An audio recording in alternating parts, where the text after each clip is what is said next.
Hello friend, मित्रांनो, आपण या व्हिडिओमध्ये बघणार आहे रेल्वे एक्झाम साठी काय डॉक्युमेंट लागतात. ठीक आहे.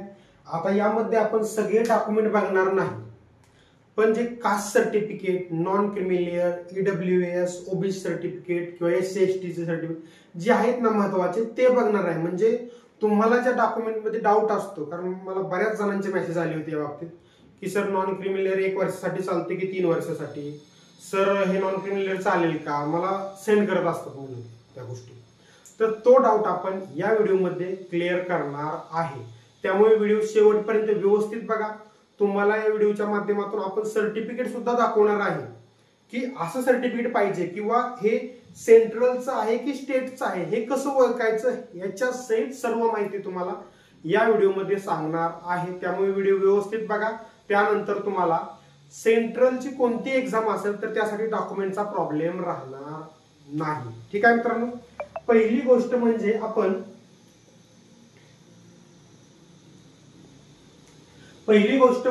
आपण कोणतीही रेल्वेची एक्झाम असेल. ठीक आहे. आता रेल्वेची एक्झाम तर तुम्हाला माहित आहे, बरोबर, माहित आहे. एएलपी असती, बरोबर, टेक्निशियन असते, ठीक आहे, ग्रुप डी असते. आता मी याच्यावर पण एक व्हिडिओ बनवायला पाहिजे, तुम्हाला पाहिजे असेल तर प्रत्येक एक्झामचा सर्व माहिती, त्याची पगारापासून एज लिमिट, शिक्षण, काम काय असतं, सर्व माहिती प्रत्येक पोस्टची. ठीक आहे. परत एनटीपीसी, परत आरपीएफ, जेई, दुसरं आयसोलेटेड कॅटेगरीची पण असते, बरोबर. परत पॅरामेडिकल असती. बस मला वाटते रेल्वेच्या एवढ्या एक्झाम असतात. या व्यतिरिक्त अजून एखादी असेल तर सांगा मला. ठीक आहे, बरोबर. आता यामधील या खालील दोन बऱ्याच जणांना माहित नसतील, या वरच्या 1, 2, 3, 4, 5 ह्या सर्वांनाच माहित आहेत, आणि त्यातील या दोन तर सर्वांनाच माहित आहेत, फॉर्म भरलेले, बरोबर. पण आता डॉक्युमेंट बद्दल बऱ्याच जणांना प्रॉब्लेम येतो की सर कोणतं डॉक्युमेंट अपलोड करायची, सर्टिफिकेट नंबर कोणता अपलोड करायचे. तर मी एक एक कास्ट वाईज तुम्हाला सांगतो. ठीक आहे. पहिल्यांदा आपण ईडब्ल्यूएस चा विचार करू. ठीक आहे. ईडब्ल्यूएस सर्टिफिकेट कोणाला भेटतं किंवा कोण काढू शकतं, तर ईडब्ल्यूएस सर्टिफिकेट काढू शकतात युआर मधली मुले, म्हणजे ज्यांना रिझर्वेशन नाही, बरोबर. रिझर्वेशन नाही म्हणजे काय, तर एससी, एसटी, ओबीसी या 3 कास्ट मध्ये ते येत नाहीत. ठीक आहे. त्या व्यतिरिक्त पण अजून महाराष्ट्रामध्ये या व्यतिरिक्त पण वेगळे वर्ग आहेत. म्हणजे काय, एनटीएबीसीडी आहे, परत व्हीजे आहे, परत एसबीसी आहे, बरोबर. हे महाराष्ट्रातील अजून वेगळ्या या 3 व्यतिरिक्त कास्ट आहेत. हे सर्व सोडून म्हणजे असं समजा की युआर ज्यांना कोणतंही रिझर्वेशन नाही, म्हणजे काय, ते ईडब्ल्यूएस सर्टिफिकेट काढू शकतात. ठीक आहे. मग आता इथे एक प्रश्न निर्माण होतो आता की मराठा याला एसईबीसी आरक्षण आहे, तर मग सर मराठा समाजाची मुलं ईडब्ल्यूएस सर्टिफिकेट काढू शकतात का. तर ईडब्ल्यूएस सर्टिफिकेटचे 2 सर्टिफिकेट निघतात. पहिलं म्हणजे स्टेट सर्टिफिकेट, स्टेट, आणि दुसरं म्हणजे सेंट्रल सर्टिफिकेट. सेंट्रल, स्टेट आणि सेंट्रल, नीट लक्ष द्या. आता इथे एससी, एसटी, ओबीसी बाकीच्या मुलांनी विषय कट करायचा, त्यांनी लक्ष म्हणजे बघा, पण त्यांनी या डोक्यात घालायचं नाही. फक्त ईडब्ल्यूएस जी युवाची मुलं आहेत यांची पण सोडून द्यायची, यांनी पण यात लक्ष द्यायचं नाही. ठीक आहे. आता पहिली गोष्ट एक लक्षात घ्या मित्रांनो, व्हिडिओ मोठा होईल, काही प्रॉब्लेम नाही. ठीक आहे. जरी मोठा झाला तरी काही प्रॉब्लेम नाही, आपण सर्व डाऊट क्लिअर करणार आहे. सर्टिफिकेट बद्दल डाऊट तुम्हाला राहणार नाही. आपण रेल्वेची एक्झाम देतो. रेल्वेची एक्झाम म्हणजे सेंट्रलची एक्झाम देतो, बरोबर, सेंट्रल गव्हर्नमेंटची एक्झाम देतो. त्यामुळे तिथं कोणत्याही स्टेट सर्टिफिकेटचा काहीही संबंध नाही. म्हणजे या सर्टिफिकेटचा आपला काहीही संबंध नाही. बरेच जण मला हे सर्टिफिकेट सेंड करतात स्टेटचं, आणि सर हे सर्टिफिकेट ईडब्ल्यूएसचं आहे, चालेल का माझं? ठीक आहे, मग त्यांना नाही म्हटलं की ते म्हणतात मग सर सेंट्रलचं सर्टिफिकेट कसं असतं, ते कुठून काढायचं? आता कुठून काढायचं हे तर तुम्हाला पहिल्यांदाच माहित आहे. सेतू कार्यालयामध्ये जावा किंवा तहसीलदारच्या ऑफिसच्या बाहेर बसलेले असतात सर्टिफिकेट काढून देण्यासाठी, डॉक्युमेंट काढून देण्यासाठी, त्यांच्याकडून काढू शकता. पण हे स्टेटच्या सर्टिफिकेटवर तुम्ही सेंट्रलचा म्हणजे रेल्वेचा फॉर्म भरू नका. तुमच्याकडे सर्टिफिकेट असलं पाहिजे सेंट्रलचं ईडब्ल्यूएस. ठीक आहे, मग आता सेंट्रलचं, आता आपण आलतो या कास्टवरती. आता इथं महाराष्ट्रामध्ये मराठा समाजाला ईडब्ल्यूएस सर्टिफिकेट निघत नाही स्टेट गव्हर्नमेंटचा एक्झाम देण्यासाठी. स्टेटचं सर्टिफिकेट का, तर त्यांना एससीबीसीचं वेगळं रिझर्वेशन दिलेलं आहे. बरोबर बरोबर. मग मराठा समाजाची मुलं असं बोलतात की सर आम्हाला स्टेटचं तर ठीक आहे, स्टेटला आम्हाला एससीबीसीचं आरक्षण दिलेलं आहे, आम्ही त्याच्यातून फॉर्म भरतो, पण आता आम्हाला सेंट्रलची रेल्वेची एक्झाम द्यायची आहे, तर मग आता सेंट्रलमध्ये आम्ही कोणत्या रिझर्वेशन कॅटेगरीमध्ये जातो की आम्ही ईआर मधून फॉर्म भरावं लागतं आम्हाला? तर मित्रांनो, मराठा समाजातील मुले आहेत जे त्यांना स्टेट गव्हर्नमेंटची एक्झाम द्यायची असेल तर ते एससीबीसीचं सर्टिफिकेट काढून देऊ शकता. पण त्यांना सेंट्रलचं एक्झाम द्यायची असेल तर त्यांच्यासाठी ईडब्ल्यूएस सर्टिफिकेट ते काढू शकतात. त्यांचं ईडब्ल्यूएस सर्टिफिकेट निघतं. त्यामुळे आजच मला एकाचा डाऊट आला होता की सर मी ईडब्ल्यूएस सर्टिफिकेट नाही काढलेलं, माझं निघेल का, मी मराठा समाजाचा आहे, मी ईआर मधनं फॉर्म भरावा लागेल ना? म्हटलं कोणता फॉर्म भरायचा आहे? म्हणजे रेल्वेचा. रेल्वेचा फॉर्म भरायचा आहे म्हणजे तू सेंट्रलचा फॉर्म भरतोय, बरोबर. आणि जर सेंट्रलचा फॉर्म भरत असेल, तू जर सेंट्रलचा फॉर्म भरत असेल सेंट्रल एक्झामचा, तर सेंट्रलला तुला रिझर्वेशन नाहीये, आणि ज्यांना रिझर्वेशन नाही त्यांना 10% ईडब्ल्यूएस आहे. बरोबर, किती? 10%.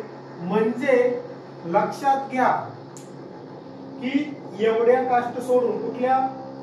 SC ST OBC NT VJ SBC या कास्ट सोडून बाकीच्या कास्ट आहेत, म्हणजे बाकीच्या जेवढ्या पण कास्ट राहतात की जे स्टेट लेवलला आपल्या स्टेट एक्झामला ओपन मधून फॉर्म भरतात किंवा ईडब्ल्यूएस मधून, ते सर्व सेंट्रललाही ईडब्ल्यूएस मधून फॉर्म भरू शकतात. ठीक आहे, फक्त त्यामध्ये एक एक्स्ट्रा सेंटरला कास्ट कोणती वाढते, तर ती वाढते मराठा. कारण मराठा समाजाला स्टेटला एससीबीसी आरक्षण आहे आणि सेंट्रलला नसल्यामुळे वेगळं आरक्षण ते ईडब्ल्यूएस मध्ये जातात. ठीक आहे, आता ईडब्ल्यूएस बद्दल तुमच्या मनात काय डाऊट आहे? ईडब्ल्यूएस, आता याच्या नियम अटी हे काय मी सांगत बसणार नाही की ईडब्ल्यूएस सर्टिफिकेट कोण काढू शकतं.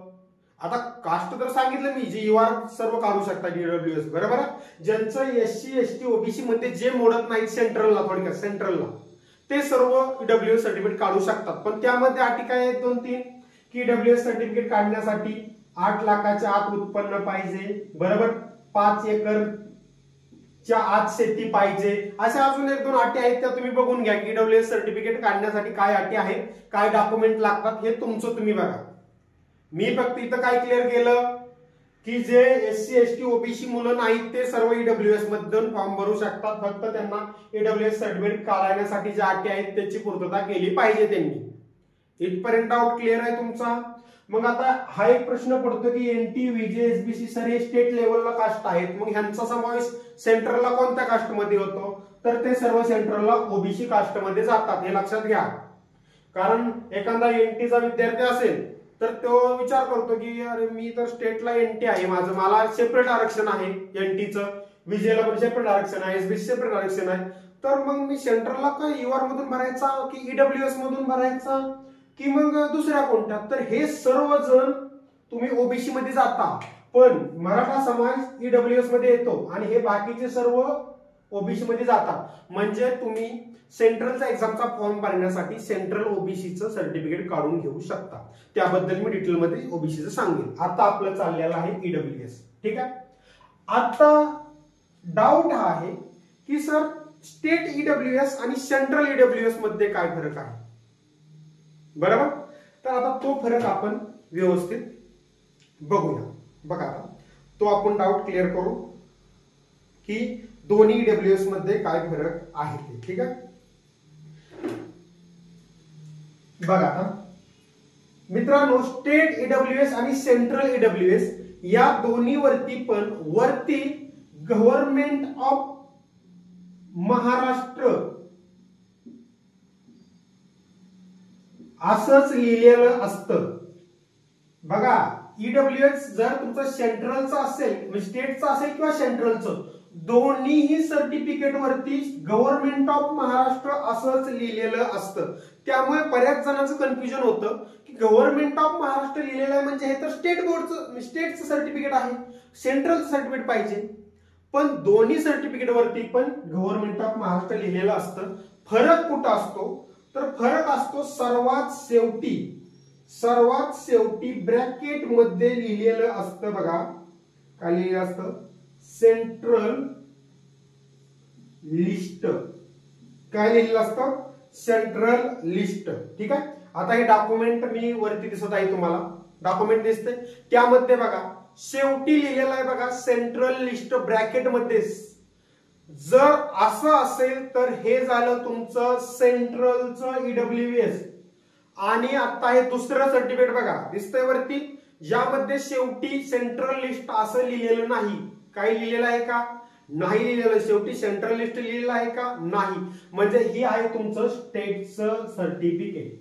आता तुमच्याकडे जे सर्टिफिकेट आहे ते ओपन करा आणि त्यामध्ये आपल्याला सेंट्रलचा रेल्वेचा फॉर्म भरायचा, म्हणजे आपल्याला लागणार आहे सेंट्रल ईडब्ल्यूएस. बरोबर.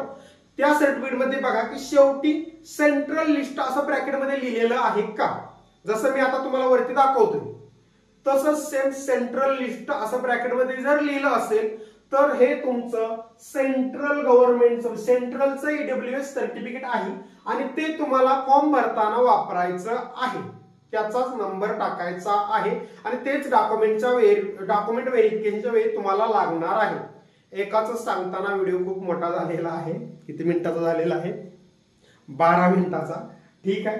माझा उद्देश हाच होता की मी 1 ते 1.5 दिवस झाल्याची माहिती सगळी मिळवतोय, कारण मुलांचं खूप कन्फ्युजन आहे, खूप मेसेज येतात, त्यामुळे मला डाऊट क्लिअर करायचे होते. आता ईडब्ल्यूएस बद्दल काय कोणाला डाऊट, सिंपल मध्ये सांगतो. ईडब्ल्यूएस मध्ये 10% आरक्षण आहे. ज्यांना SC ST OBC चं आरक्षण नाही किंवा कोणतंच आरक्षण नाही, NT BJ SBC पण, ते मुलं ईडब्ल्यूएस सर्टिफिकेट काढू शकतात. फक्त मराठा समाजाला महाराष्ट्रामध्ये SC BC आरक्षण आहे स्टेटला, पण सेंट्रलला रेल्वेचा फॉर्म भरताना ते पण ईडब्ल्यूएस सर्टिफिकेट काढू शकतात आणि काढायचं आहे. 10% आरक्षण सोडायचं नाही. मराठा समाजातीलच मुलांनी नाही, पण सर्वांनी सांगतोय मी, ते पण आणि सर्वच. ठीक आहे. दुसरी गोष्ट, त्याच्या ज्या अटी आहेत काढण्यासाठी हे तुम्ही बघून घ्या परत. ठीक आहे. ओळखायचं कसं तर गव्हर्नमेंट ऑफ महाराष्ट्र दोन्ही सर्टिफिकेटवर लिहिलेलं असतं, स्टेट बोर्ड आणि स्टेटच्या सेंट्रलच्या. फक्त त्या सर्टिफिकेटच्या शेवटी सेंट्रल लिस्ट असं लिहिलं असेल तर ते आहे तुमचं सेंट्रलचं सर्टिफिकेट. ठीक आहे. आणि जर लिहिलेलं नसेल तर समजून घ्यायचं ते आहे तुमचं स्टेटचं सर्टिफिकेट आणि लगेच सेंट्रलचं सर्टिफिकेट काढून घ्यायचं आहे. ठीक आहे. आता दुसरी महत्वाची गोष्ट, ईडब्ल्यूएस सर्टिफिकेटची व्हॅलिडिटी किती असते तर याची व्हॅलिडिटी असते 1 वर्ष. ठीक आहे. आता 1 वर्षामध्ये पण बऱ्याच जणांचं कन्फ्युजन आहे. काय कन्फ्युजन आहे तर सर ईडब्ल्यूएस सर्टिफिकेटची व्हॅलिडिटी 1 वर्ष आहे, मग सर मी 11 मार्चला काढलेलं आहे, 11 मार्च 2024 ला काढलेलं आहे सर, तर मग आता हे 11 मार्च 2025 पर्यंत चालेल का, किंवा 11 मार्च 2025 ला काढलेलं आहे तर हे मग 11 मार्च 2026 पर्यंत चालेल ना सर, 1 वर्ष व्हॅलिडिटी आहे. तर हे चुकीचं आहे, एकदम चुकीचं. सर्टिफिकेट आपलं आर्थिक वर्ष काउंट होतं 1 एप्रिल पासून, 1 एप्रिल ते 31 मार्च. ठीक आहे. त्यामुळे तुम्ही सर्टिफिकेट काढायचं आहे 1 एप्रिल नंतर लगेच, 1 एप्रिलला किंवा त्यानंतर लगेच. ते सर्टिफिकेट तुमचं 31 मार्च पर्यंत ग्राह्य धरले जाणार आहे. ठीक आहे. ग्राह्य धरले जाणार आहे. पण तुम्ही जर 11 मार्चला काढलं 25 ला तर ते सर्टिफिकेट 31 मार्चला, बघा हे सर्टिफिकेट 31 मार्चला इनव्हॅलिड होऊन जाणार आहे. याचा परत काही उपयोग नाही. म्हणजे तुमचे किती यूज झाले सर्टिफिकेट 11 ते 31, फक्त 20 दिवस यूज झालेला आहे, 20-21 दिवस फक्त, बरोबर. त्या 20-21 दिवसातच कोणते फॉर्म निघाले असतील ते भरण्यासाठी तुम्ही ते वापरू शकता. जर तुमचा फॉर्म निघाला 12 एप्रिलला एखादा आणि तो फॉर्म तुम्हाला भरायचा आहे आणि तुम्ही म्हणसाल की सर मी 11 मार्च म्हणजे 1 महिन्यापूर्वी सर्टिफिकेट काढलेला आहे आणि 12 एप्रिल 25 ला फॉर्म भरायचा आहे, तर 1 महिना मी लगेच दुसरं सर्टिफिकेट काढायची काय गरज आहे, कारण व्हॅलिडिटी तर 1 इयर आहे. अजिबात नाही. 1 एप्रिलला तुमचं वर्ष चेंज झालेलं आहे आणि 1 एप्रिलला नंतरच तुम्ही जे सर्टिफिकेट काढचाल त्याच्यावरतीच तुम्हाला हा फॉर्म भरायचा आहे किंवा भरता येईल. या सर्टिफिकेटवर फॉर्म भरला तर तो चालणार नाही. का चालणार नाही, तर तुमचं वर्ष 31 मार्चला संपून जातं. म्हणजे तुम्ही सर्टिफिकेट वर्षाच्या कोणत्याही तारखेला काढलं तरी ते सर्टिफिकेट 31 मार्चला संपून जाणार. म्हणजे तुम्ही 1 एप्रिलला काढा, नाहीतर तुम्ही डिसेंबर मध्ये काढा, नाहीतर ऑक्टोबर मध्ये काढा, पण ते सर्टिफिकेट 31 मार्चला संपणार. 1 एप्रिलला तुम्हाला परत नवीन सर्टिफिकेट ईडब्ल्यूएस चं काढावं लागेल. काय डाऊट तुम्हाला यामध्ये? कारण बऱ्याच जणांचं कमेंट आलं, सर मी 2 महिन्यापूर्वीच काढले, सर फेब्रुवारीत काढले मी आता, आणि मग आता मी फॉर्म भरू का? आता तर कुठला चालू आहे? जुलै चालू आहे. मी मे मध्येच काढलेला आहे सर. आता मे मध्ये काढले, आता बघा प्रश्न, आता जुलै चालू आहे महिना, ठीक आहे. कुणी मे मध्ये जर काढला असेल तर मला सांगा 31 मार्च नंतर काढले म्हणजे 1 एप्रिल नंतर काढलेला आहे ना, चालू शकतो. 1 एप्रिल नंतर पाहिजे 31 मार्च पर्यंत, ठीक आहे. त्यामुळे जर तुम्ही मे मध्ये काढले, एप्रिल मध्ये काढले, तर ते आता तुम्हाला जुलैला आता फॉर्म कोणते भरण्यासाठी चालेल, ठीक आहे. आता काय डाऊट तुम्हाला यामध्ये? काय डाऊट आहे का? बघा व्यवस्थित लक्ष द्या. आपल्या सर्टिफिकेटची व्हॅलिडिटी 1 जानेवारी ते 31 डिसेंबर नसते. बऱ्याच जणांचं असं होतं की जानेवारीत सर्टिफिकेट काढतात, जानेवारीमध्ये काढतात, जानेवारी 25 मध्ये काढले आणि मग म्हणतात सर मी आता जुलैला, 10 जुलैला फॉर्म सुटलेला आहे सर, आणि मग मी सर हा फॉर्म भरू शकतो ना, मी जानेवारीत काढलेला आहे सर, 6 महिने झालेले आहेत माझं, 7 महिने. यासाठी सर्टिफिकेट लागेल तुम्हाला 1 एप्रिल नंतरची, बरोबर, 1 एप्रिल नंतरची. पण तुमचा जर फॉर्म 28 मार्चला भरायचा असेल तर तो फॉर्म तुम्ही या सर्टिफिकेटवर भरू शकता, कारण की 31 मार्चच्या आतील आहे, 20 मार्च, बरोबर. पण हेच जर तुम्हाला जुलैचा, ऑगस्टचा भरायचा असेल तर 1 एप्रिल नंतरचं सर्टिफिकेट लागेल. त्यामुळे आता ज्यांनी पण सर्टिफिकेट 1 एप्रिलच्या आधीच असेल, 1 एप्रिल नंतर काढलं नसेल, त्यांनी सगळ्यांनी सेंट्रलचे ईडब्ल्यूएस सर्टिफिकेट काढून घ्या, ठीक आहे. आता ईडब्ल्यूएस बद्दल तुमचा डाऊट क्लिअर झाला असेल, ठीक आहे. आता बघा ईडब्ल्यूएस चा अजून काय आहे का डाऊट? नाही. काही सेंट्रल लिस्ट तेवढाच शब्द फक्त बघायचा आहे. जर शब्द असेल तर सेंट्रलचं सर्टिफिकेट आहे म्हणायचं ईडब्ल्यूएस, आणि नसेल तर स्टेटचं सर्टिफिकेट आहे म्हणायचं, ठीक आहे मित्रांनो. आता दुसरा बघू आपण एससी एसटीचं पहिल्यांदा बघू, ओबीसीचं लास्टला बघू, कारण ओबीसीचं कन्फ्युजन बरंच आहे, ठीक आहे.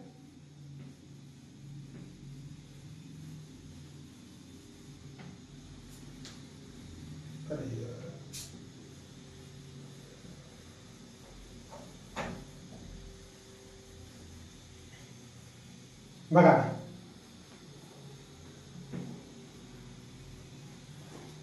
अजून तुम्हाला सर्टिफिकेट बद्दल काय डाऊट असेल किंवा काय माहिती विचारायचं असेल मित्रांनो, तर या नंबरवर व्हॉट्सअपवर मेसेज करा,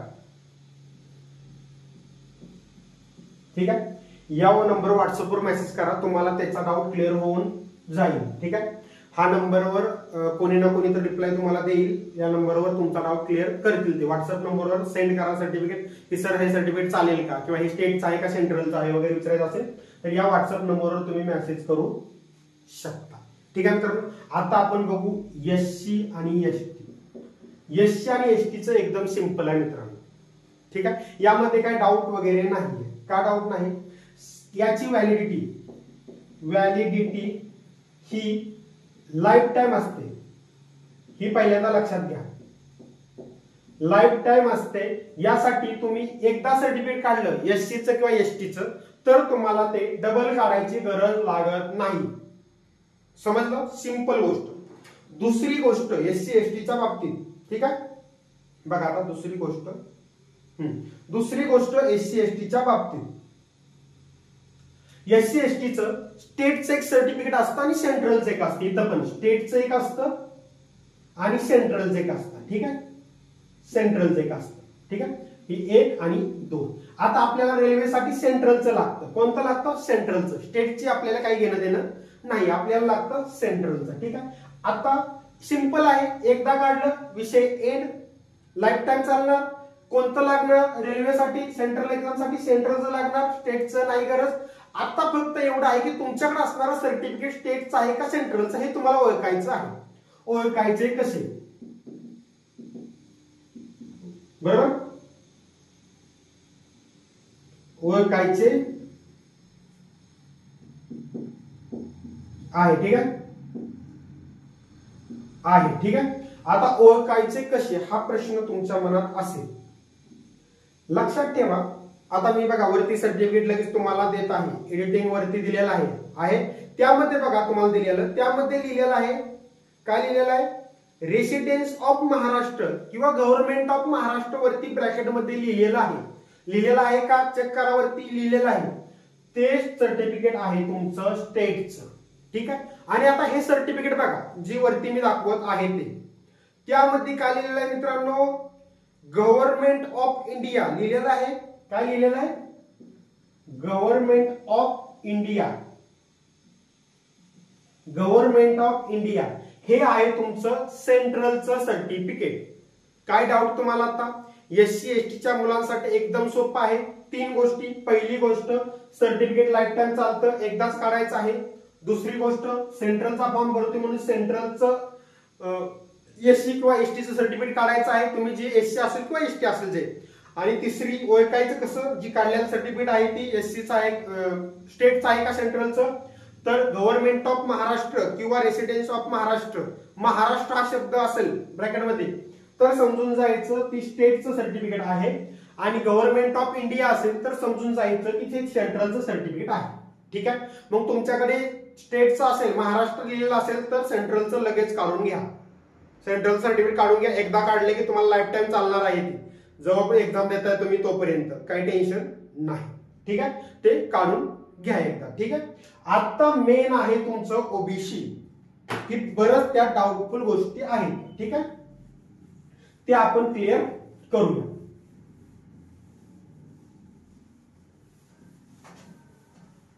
बघा आता ओबीसी, पहिलं ओबीसीचं मी सांगतो की राज्यात जे ओबीसी आहेत, राज्यात जे ओबीसी आहेत ते केंद्रात सेंट्रल मध्ये ओबीसीतच असतात. बरोबर, ठीक आहे. त्या व्यतिरिक्त काही कास्ट अशा आहेत की राज्यात त्यांना वेगळं आरक्षण आहे, जसं की व्हीजे, एनटी, बरोबर, एसबीसी अशा कास्ट आहेत. आता एनटी मध्ये एबीसीडी आहे, बरोबर. ह्या कास्ट जे आहेत त्यांना महाराष्ट्रात वेगळं 1.5%, 2%, 3% असं आरक्षण आहे, बरोबर. पण या जेव्हा सेंट्रलचं सर्टिफिकेट त्यांना काढायचं असतं तेव्हा त्यांना वेगळं एनटी, व्हीजे सर्टिफिकेट निघत नाही. ह्या सर्व कास्ट जातात सेंट्रल ओबीसी मध्ये. कुठे जातात? सेंट्रल ओबीसी मध्ये जातात. म्हणजे तुम्ही जर या कास्ट मधलं कोणी असेल आणि ती जर एक्झाम देत असेल सेंट्रलचा, रेल्वेचा किंवा सेंट्रलचा एक्झामचा, तर त्याला सेंट्रलचं सर्टिफिकेट ओबीसीचं निघतं. कोणतं निघतं? ओबीसीचं निघतं. ठीक आहे. आता ओबीसी मध्ये एक फॅक्टर आहे नॉन क्रिमिलियर, बरोबर. म्हणजे काय? तर NCL, नॉन क्रिमिलियर. आता नॉन क्रिमिलियर मध्ये बऱ्याच जणांना असं वाटतं की नॉन क्रिमिलियर म्हणजे काहीतरी तुम्ही कोणता गुन्हा केलेला नाही, कुठं म्हणजे तुमच्या कुठली केस नाही वगैरे, याचं सर्टिफिकेट आहे का ते? तर मित्रांनो, हे याचं सर्टिफिकेट अजिबात नाही. हे नॉन क्रिमिलियर म्हणजे हे तुम्हाला ओबीसी मधनं आरक्षण देण्यासाठीचं सर्टिफिकेट आहे. ठीक आहे, हे पहिल्यांदा लक्षात घ्या. आता मित्रांनो, नॉन क्रिमिलियरला स्टेट लेवलला ओबीसीचे 2 सर्टिफिकेट असतात. किती? 2. पहिलं म्हणजे ओबीसी कास्ट सर्टिफिकेट आणि दुसरं असतं NCL, जेव्हा तुम्ही स्टेटची कोणती एक्झाम देता तेव्हा तुम्हाला ओबीसी कास्ट सर्टिफिकेट आणि एनसीएल ह्या दोन सर्टिफिकेट लागतात जेव्हा तुम्हाला ओबीसी मधून आरक्षण घ्यायचं असेल तर। आता हे नॉन क्रिमिलियर पण काढण्यासाठी बऱ्याच अटी आहेत, जसं ईडब्ल्यूएसचं कसं 8 लाख उत्पन्न 5 एकर शेती वगैरे आहे, तसं याचं पण काहीतरी अटी आहेत, त्या तुम्ही बघा आणि त्यानंतर सर्टिफिकेट काढा। आता आपण जातोय सेंट्रलला, कारण आपल्याला सेंट्रलच महत्वाचं आहे, आपल्याला स्टेटची घेणं देणं नाही। मी व्हिडिओ बनवताना पण काय रेल्वेचा फॉर्म भरण्यासाठी किंवा सेंट्रलचा फॉर्म भरण्यासाठी तुम्हाला कास्टनुसार कोणती सर्टिफिकेट लागतील। आता आपण सेंट्रलचा रेल्वेचा फॉर्म भरतोय म्हणजे आपल्याला सेंट्रलचं सर्टिफिकेट पाहिजे, मग सेंट्रलचं ओबीसी सर्टिफिकेट किती असतात? आता राज्यात तर तुम्हाला 1 आणि 2 काढावं लागतात, मग सेंट्रलला किती काढावं लागतात? तर सेंट्रलला तुम्हाला एकच सर्टिफिकेट निघतं, एकच ओबीसी सर्टिफिकेट, ठीक आहे। आणि त्यातच तुमचं एनसीएल पण असतं। काय असतं? एनसीएल। बऱ्याच जणांना वाटतं की स्टेटला 1 आणि 2 सर्टिफिकेट आहेत, तर सेंट्रलला पण 2 सर्टिफिकेट असतील, तर सेंट्रलला ओबीसीचं एकच सर्टिफिकेट आहे, ते म्हणजे ओबीसी सर्टिफिकेट एनसीएलचं असतं, ओबीसी नॉन क्रिमिलियर सर्टिफिकेट असं पण म्हणू शकता तुम्ही त्याला, ठीक आहे। ते सर्टिफिकेट तुम्हाला सेंट्रलसाठी काढावं लागतं। मग मला मुलं ना हे सर्टिफिकेट सेंड करतात, सर हे चालेल का? आणि सर याची व्हॅलिडिटी 3 वर्ष आहे, मग हे सर काय प्रॉब्लेम आहे याचा सर? किंवा हे सेंड करतात, सर हे चालेल का? किंवा दुसरं काय करतात, फॉर्म सर आम्ही फॉर्म भरतोय आणि मग या सर्टिफिकेटचा नंबर टाकायचा सर या सर्टिफिकेटचा। मुळात हे 2 सर्टिफिकेट चालतच नाहीत, याचा काही घेणं देणंच नाही रेल्वेमध्ये। आपल्याला सेंट्रलचा एक्झामचा फॉर्म भरतोय म्हणजे आपल्याला सेंट्रलचं सर्टिफिकेट पाहिजे, तुम्ही स्टेटचं सर्टिफिकेट घेऊन कशाला नाचताय? बरोबर आहे ना? आता या सर्टिफिकेटचा उपयोग तुम्हाला सेंट्रलचं सर्टिफिकेट काढण्यासाठी होतो। आता सेंट्रल ओबीसी सर्टिफिकेट जे असतं एनसीएलचं, ते काढण्यासाठी तुम्हाला ना ओबीसी सर्टिफिकेट लागतं, त्यानंतर व्हॅलिडिटी सर्टिफिकेट एक असतं ते लागतं, परत उत्पन्नाचं पण लागतं, जेणेकरून यात तुम्हाला नॉन क्रिमिलियर पण काढतात। म्हणजे हे दोन्ही सर्टिफिकेट जी आहे ती एकत्रच सेंट्रलला एकच सर्टिफिकेट बनवलेलं आहे किंवा एकच सर्टिफिकेट भेटतं। आता या सर्टिफिकेट मध्ये पण लक्षात घ्या, काही ठिकाणी एकच पेजचं सर्टिफिकेट भेटतं, 1 पेज, तर काही ठिकाणी 3 पेजचं सर्टिफिकेट भेटतंय। माझ्याकडे दोन्ही सर्टिफिकेट आहेत, ठीक आहे। त्यामुळे असं घाबरून जायचं नाही की आता हे सर्टिफिकेट जे आहे ते 1 पेजचं आहे का 3 पेजचं सर्टिफिकेट आहे, बरोबर? हा पण बऱ्याच जणांना डाऊट येतो।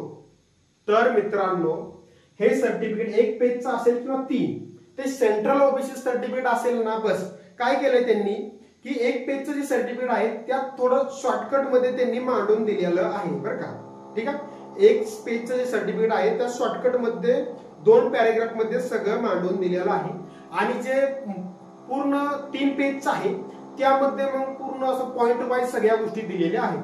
त्यामुळे तुमच्याकडे 1 पेजचं असेल किंवा 3 पेजचं काही प्रॉब्लेम नाही, ठीक आहे। आता मुद्दा आहे की ते ओळखायचं कसं, त्याच्या आधी लक्षात घ्या, या ओबीसी सेंट्रलच्या कास्ट सर्टिफिकेटची व्हॅलिडिटी 1 वर्ष असते, हे लक्षात घ्या। आणि याचं सेम ईडब्ल्यूएस सर्टिफिकेट सारखं असतं, म्हणजे काय, 1 एप्रिल ते 31 मार्च हीच याची पण व्हॅलिडिटी असते। म्हणजे तुम्हाला 1 एप्रिलला परत नवीन सर्टिफिकेट काढावं लागतं।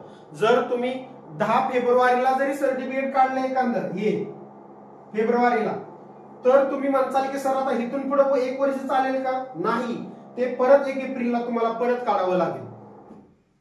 येतंय लक्षात? मग बरेच जण म्हणतात की सर सेंट्रलचं नॉन क्रिमिलियर, स्टेटचं नॉन क्रिमिलियर 3 वर्ष चालतं। बरोबर आहे, तुमचं म्हणणं बरोबर आहे की स्टेटचं एनसीएल आहे ती 3 वर्ष त्याला व्हॅलिडिटी असते, ठीक आहे। पण सेंट्रल मध्ये आपण एनसीएल प्लस ओबीसी सर्टिफिकेट काढतोय आणि उत्पन्न दरवर्षी चेंज होऊ शकतं, बरोबर? म्हणून आपल्याला याची व्हॅलिडिटी 1 वर्ष दिलेली आहे। म्हणून दर वर्षी 1 एप्रिलला तुम्हाला सर्टिफिकेट काढायचं आहे, 1 एप्रिल नंतर। मग ते पूर्ण 1 एप्रिल नंतर काढलं की ते 31 मार्च पर्यंत तुम्ही त्याच्यावर पूर्ण फॉर्म भरू शकता, जे पण येते सेंट्रलचं ते, ठीक आहे। परत 1 एप्रिलला परत नवीन सर्टिफिकेट काढावं लागेल। आता इथपर्यंत डाऊट क्लिअर झाला। आता ओळखायचं कसं, तर सिंपल आहे, याच्यावरती महाराष्ट्र लिहिलेलं असतं, महाराष्ट्र, एनसीएल वरती पण महाराष्ट्र लिहिलेलं असतं। गव्हर्नमेंट ऑफ महाराष्ट्र किंवा रेसिडेन्सी ऑफ महाराष्ट्र लिहिलेलं असतं आणि या सर्टिफिकेटवर लिहिलेलं असतं government of India, government of India. आणि दुसरी गोष्ट यामध्ये नॉन क्रिमिलियर आणि ओबीसी सर्टिफिकेट असा दोन्हीचा उल्लेख असतो. त्यामध्ये काय लिहिलेलं असतं हे पण बघा. असं लिहिलेलं असतं this is also to certified that he does not belong to personal section creamy layer, म्हणजे क्रिमिलियर मध्ये बिलॉंग करत नाही.